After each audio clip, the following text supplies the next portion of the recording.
YouTube, what's going on?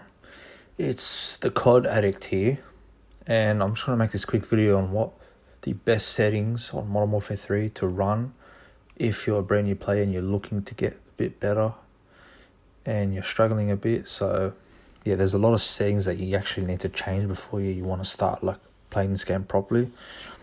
So yeah, let's just jump right in, shall we? So you're going to go video controller settings is the first thing, and you want to make sure this is on controller on the top. And for me, so the first thing for me is I have this on default flipped, just because I play claw, right?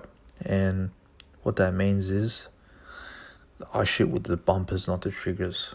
So this means that I'm kind of starting a gunfight first because I don't have to press all the way down to fire. I just have to press a physical button, which I just feel is better. It's more comfortable since I'm playing claw as well. So yeah, try it if you want to try and get better, whatever, and make sure you set this to flip if you want to shoot with the bumpers. Stick layout preset, I just leave that default. Controller vibration, you just turn that off. You don't really need it. If you're playing campaign, fair enough, you want that realism feel, chuck it on. No one's stopping you. Dead zone inputs, so this is a big one. So usually I think the default setting is 10, I think, and yeah, it's really weird. I played with the default dead zone for a while, and then when I put it to 3, it made it's so much more responsive. But you want to test these sticks, and for some reason this stick for me, it's not centered. See, it's yeah. So I just leave mine at 3. The best you can put is 1. But if your controller's brand new or it's not, just play around with this one and this one. You want to make sure it's at least below 5 or 5. So yeah, moving on. You got stick sensitivity. You can put this however much you want, but I've always been a low COD sense player, so I just leave it at 5. Aim response curve type.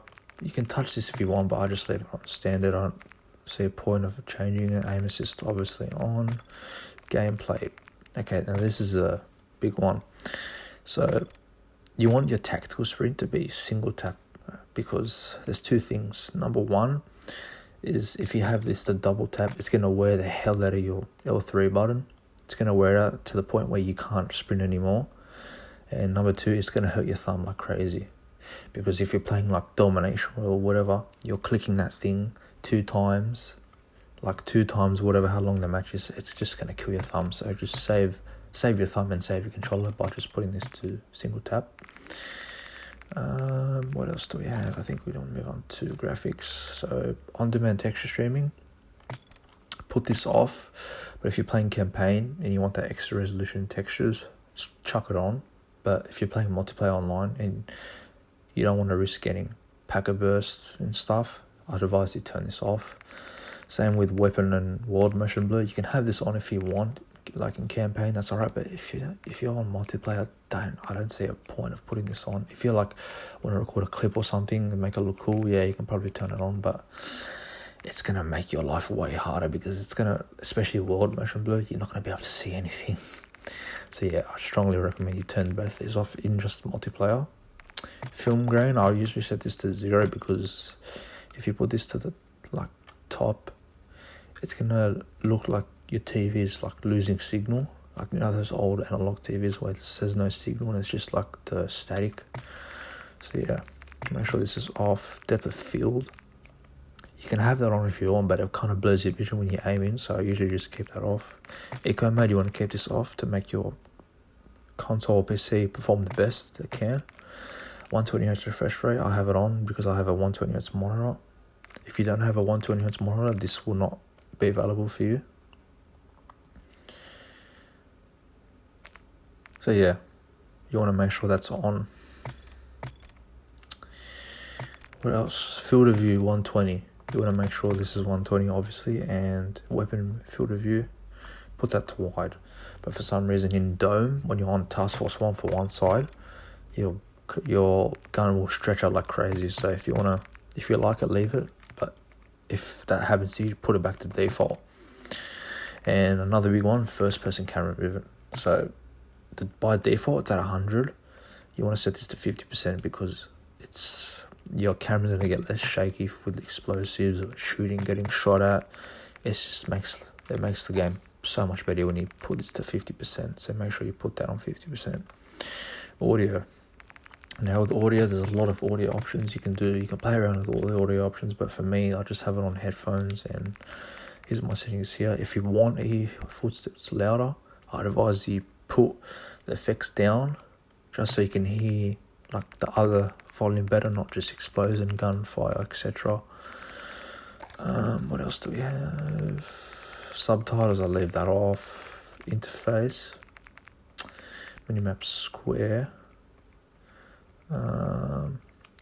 Server latency I have this on, so I can see in the top left of my screen what ping I'm on, and the clock. I can just see what time it is, so I don't have to whip up my phone or see if I wanted to check the time. And I think there's one more I forgot to mention. Yeah, here it is. So interact/reload behavior. So for some reason, Warzone and multiplayer settings are the same. It doesn't split into two, which is really annoying. So every time I want to jump on Warzone, I always have to pull this to tap to interact, because if you don't, you're gonna have to press hold. You're gonna have to hold square to pick up stuff in Warzone, which is really annoying. So if you're playing Warzone, I put this to tap to interact. But if you're playing multiplayer, I put it to tap to reload. So you just have to press square to reload. And yeah, that's about it. That's literally about it.